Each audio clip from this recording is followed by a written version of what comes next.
Okay okay. എണ്ണി നോക്കട്ടെ. Count it.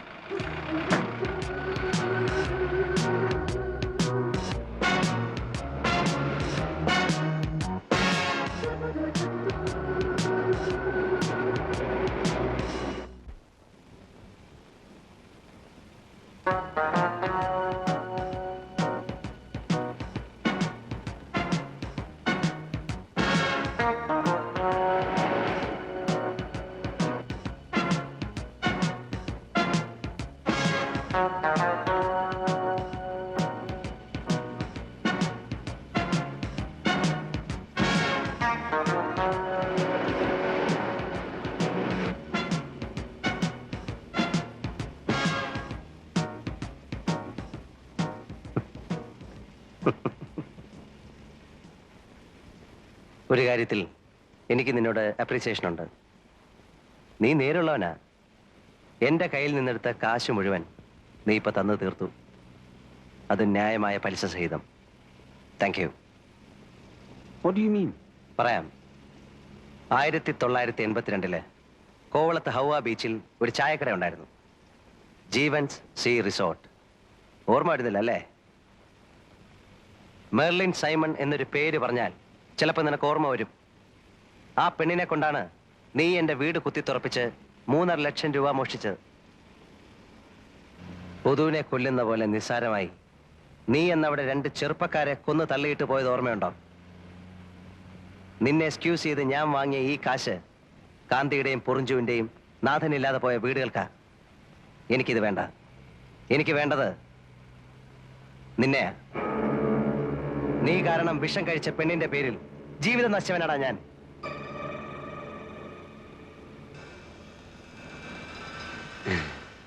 Do you think that I'll bring a bag like this to carry money for you?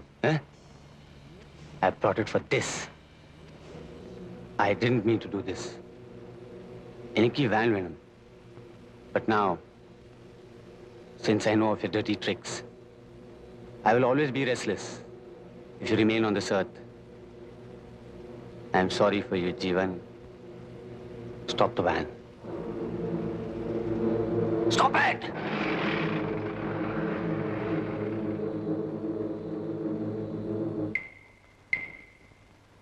Get out. Out.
ഇന്ദിരയെ ആ കാശ് നിർബന്ധിച്ചേൽപ്പിക്കുന്നത് വരെ സത്യത്തിൽ എനിക്ക് സമാധാനം ഉണ്ടായിരുന്നില്ല. അവളത് വാങ്ങിയത് ഏതായാലും വലിയ കാര്യമായി. ഇനിയിപ്പോ സലോമിയുടെയും മേബിളിന്റെയും കെട്ട് നടക്കും. പിന്നെ ഇന്ദിരയ്ക്കും ആരെങ്കിലും വരാതിരിക്കില്ല. വീണ്ടും എനിക്ക് തെരുവ് വിളക്കുകൾ നഷ്ടമാകാൻ പോകുന്നു. ഇത്തവണ എത്ര കാലത്തേക്കെന്നറിയില്ല. പക്ഷെ ഒരു ആശ്വാസമുണ്ട്. ഇപ്രാവശ്യം എനിക്കെതിരെ സാഹചര്യ തെളിവുകളൊന്നുമില്ല. ഉള്ളത് മുഴുവൻ തെളിവുകളാണ്. എൻ്റെ ദേഹത്തും ഷർട്ടിലും വരെ തെളിവുകൾ. മറ്റതുമായി തട്ടിച്ചു നോക്കുമ്പോൾ ഇതിനൊരുപാട് സുഖമുണ്ട്.